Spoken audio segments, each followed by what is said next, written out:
morning, everyone. We really miss all of you. Today we are going to talk about Story Canterville Ghost. Chapter 6, The Otis Ghost. The ghost was very upset. He was very sad. He stayed in his quiet room and did not come out at all, except to make a new blood stain in the library each night. However, after a few days, he felt better and decided to try to frighten the Otis family again, to make them frightened. That night, there was a terrible storm. The wind shook the doors and windows of the old house. The ghost was very happy. He heard the family to go to bed and he waited until the house was dark and quiet. Then, at midnight, he wrapped himself in a sheet. He went up the stairs and walked along the hall. He decided to scare Washington first. Because he was very angry with him for cleaning up the blood stain. The ghost waited at the corner of the hall outside Washington's bedroom.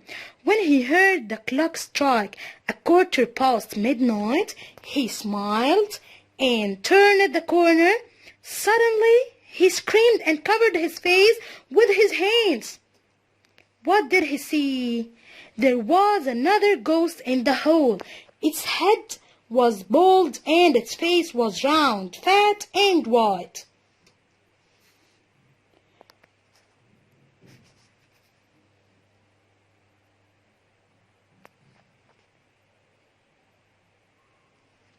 And it smiled a horrible smile, and a red light shone from its eyes. There was a sign on its chest. But the Canterville ghost was too frightened to read it. He ran back to his bedroom, falling over his own sheet as he raced down the hall. When he got to his room, he jumped into a bed and covered his face with the covers. But after a while, he decided to go and to talk to the other ghost as soon as morning came. After all, he thought, 2 ghosts are better than 1.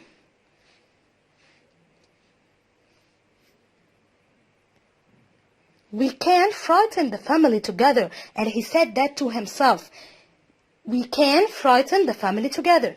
When the sun came up, the ghost went back to the hall outside Washington's bedroom. The ghost was there, but now it looked different. There was no red light in its eyes, and it didn't look very frightening at all. The Canterville ghost touched the other ghost, and its head fell off the floor. To the floor. He saw that it wasn't a ghost at all. It was just a kitchen brush. So, it wasn't a ghost, but it was a kitchen brush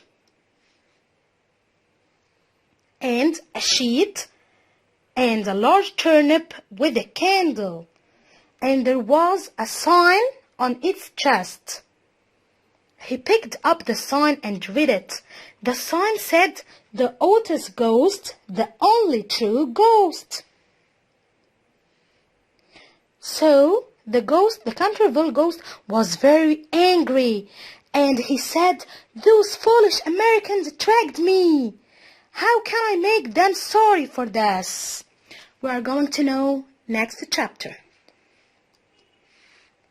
And now we are going to answer exercise 1, booklet page 180.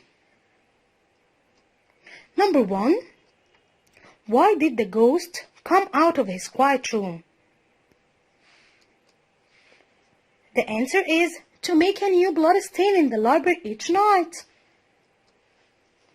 Number 2. Why did the ghost decide to scare Washington first? He wanted to scare Washington first. Why? Because he was angry with him for cleaning up the blood stain. Number 3, why was the ghost frightened? Why was the ghost frightened? The answer is because there was another ghost in the hall. Number 4, describe the other ghost. what was the other ghost? Its head was bald and its face was round, fat and white. It smiled a terrible smile and a red light shone from its eyes. So, describe the other ghost. How was the other ghost? Its head was bald and its face was round, fat and white. It smiled a terrible smile and a red light shone from its eyes. Okay? Number 5. Was the other ghost real? And what was it? No, it wasn't real. Yes, it was just a kitchen brush, a sheet, and a large turnip with a candle in it. Number 6. What was written in the sign? The sign on its chest, what was written in it? The sign said the oldest ghost, the only ghost. Exercise 2. Who said to whom? After all, 2 ghosts are better than 1. Who said that?